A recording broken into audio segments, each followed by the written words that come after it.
Hello everybody, welcome to Bracket Racing Underground. With your host Lee Zane, I'm Jason Lawrence. This is episode 8.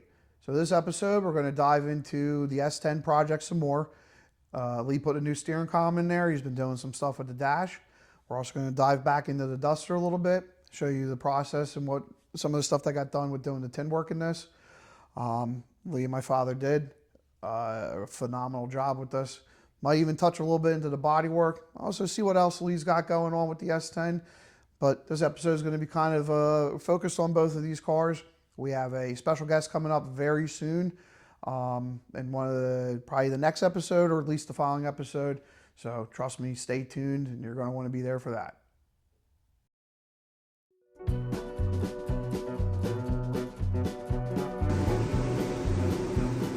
Okay, welcome back to Bracket Racing Underground, one of the upgrades that I wanted to show you today. So in the S-10, which has been revealed, so pardon the, we got stuff, a lot of parts coming in for it. But so first thing we're going to do is we're going to get rid of this stock steering column, and we're going to modify this up to a Motion Raceworks column and steering wheel. So you know, for a big guy like me, it gives me a little bit more room, but also just to you know, clean it up a little bit, make it my own. So obviously wiring is being done with Rich and the ARC. We got the new switch panel up, and I'm going to start working on the rest of that here shortly. But today we're just doing the steering column, get that changed over, and get some stuff out of the way here. Pop those headers back off, make this a little simpler. It's pretty straightforward. It's not a hard end there to go from the firewall to the steering box. But this will be the new product, new steering wheel, center cap that kind of goes and slides right in there. Make it nice and pretty. So, nice tubular steering column, quick release, pops off. It's got a nice setup in there. You know, instead of the all the little ribs, this one goes together pretty nicely. So new shaft, everything to go right to the steering box itself. So we're going to get the old one ripped out of there, and come back and show you where we're at after that, and then see if we can get this thing installed here today.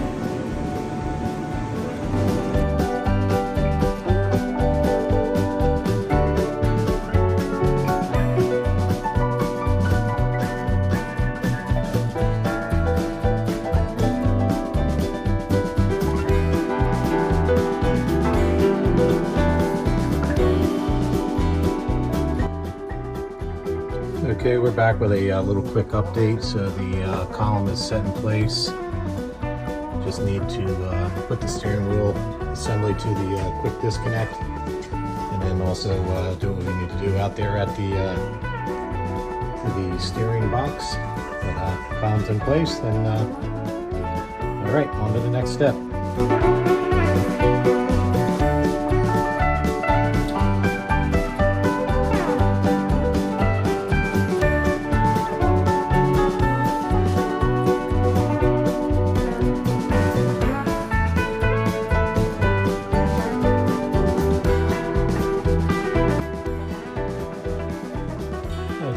Back, another little update. So we got and we ended up getting the new double D shaft and lengths. We just got to get it measured, set up, basically lined up. So hopefully my steering wheel is not crooked. Oh, great heavens! Inside joke there maybe, or outside joke, however you want to. That seems like everybody knows about it, but it is what it is. But we'll see if we can get this one lined up. But that's in place, columns in place. Maybe. Let's see if I can go that fast, not sure. But there's with the new wheel. So it would look like we'll have plenty of room there. And columns all bolted in. So yeah, fairly simple job. Said very happy with it so far. Haven't climbed in yet, but I feel like I've gained quite a bit of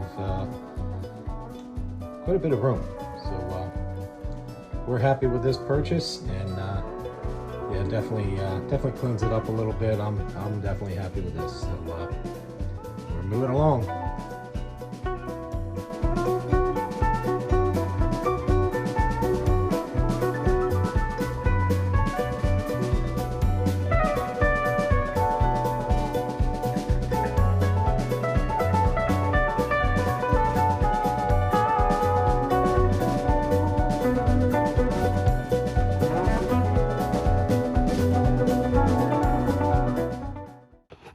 Let's get a little bit into the duster with the tin work. So, Lee, my father, started off by using not so much cardboard, kind of like a construction paper or a craft paper. So it's thinner than cardboard, obviously thicker than regular paper, so it still holds its structure. And that's how they did all the templates. As you can see here, they were doing the firewall.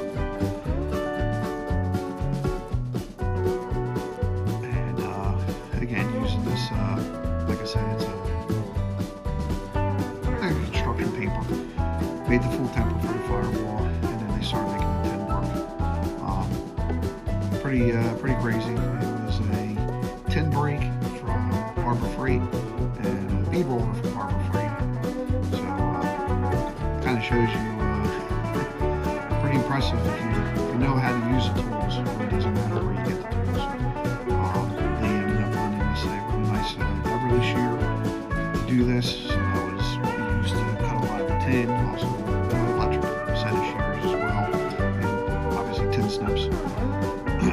So this is some of this is making underneath the driver's seat area, which all that has to be welded in. Same with the driver's floor. It has to be all welded in. It had to be sheet metal. And then the other side was just regular aluminum. So going around the transmission was a whole other story that you're going to see in a little bit there. Yeah, my dad and Lee, they started this, and I want to say it was about 2023, and about 2024 they had ended it. So this is all the work that led up before taking it to powder coat. You'll also see in the background of pictures, so this is the tin, already doing the transmission tunnel and drive shaft tunnel. So originally we were going to go around all the tubing and kind of, encase the tubing, encase the transmission. Weren't really liking how it was kind of coming out. So finally we're, kind of sitting around and talking about it. It's like, why are we going to cover up all the tubes, that we put in there? It's, tubing's kind of like artwork. So, decided to run the trans tunnel and everything a little bit differently.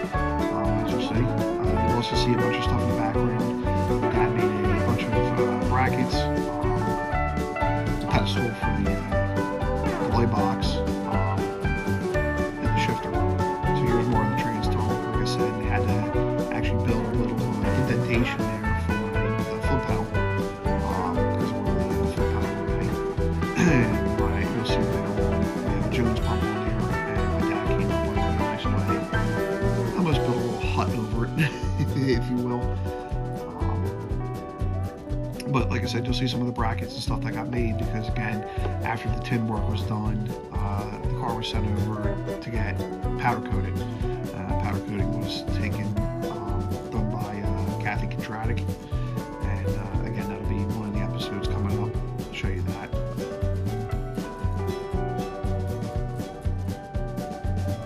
Yeah, like I said, it was a lot of work. There was a lot of thought that went into this.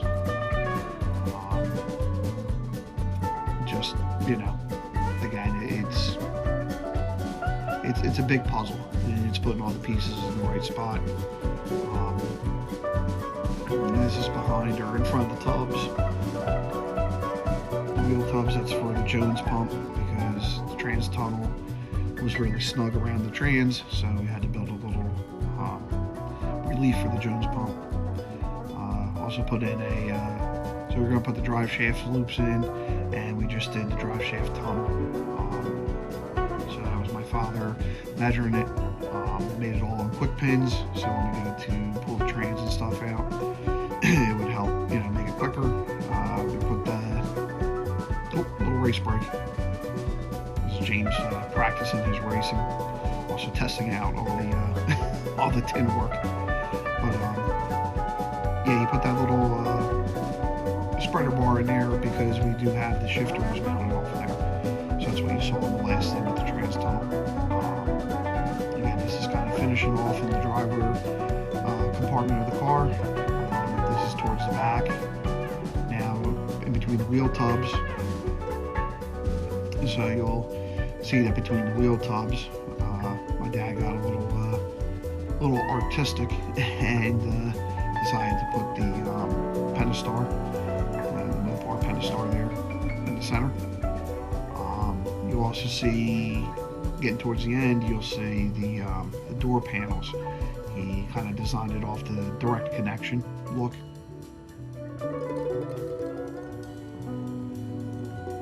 Yeah, you can see the, again, using that, like I said, construction paper,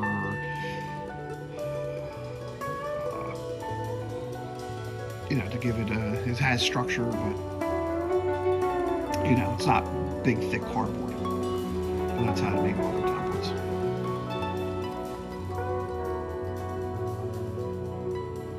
Father made a little tool tray, spark plug holder, mounts right on top of the radiator. Tin work in the back for around where the fuel cell goes, cover up the rear panel, taillight panel.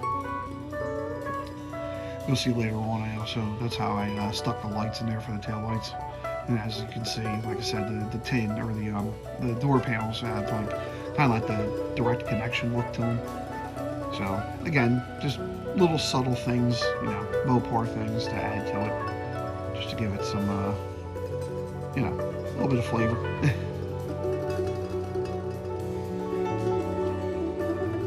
So that was pretty much the finished product of the tin work on the inside. This is up under the back, behind the wheel tubs, underneath.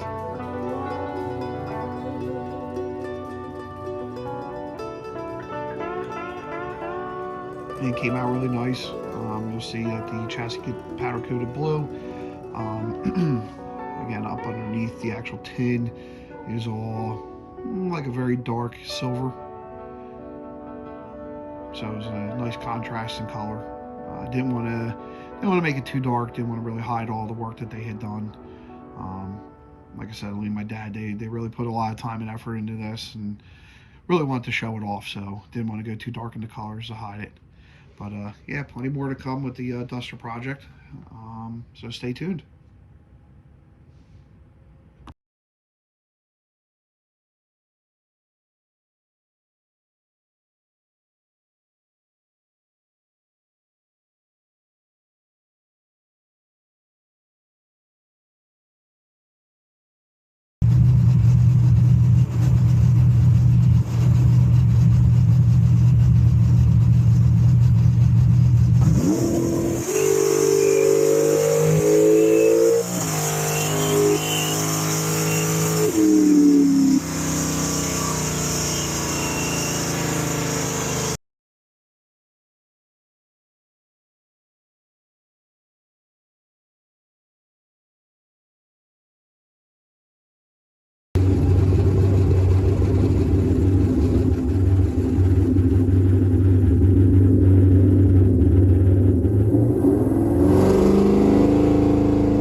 All right, everybody. Well, that's this episode.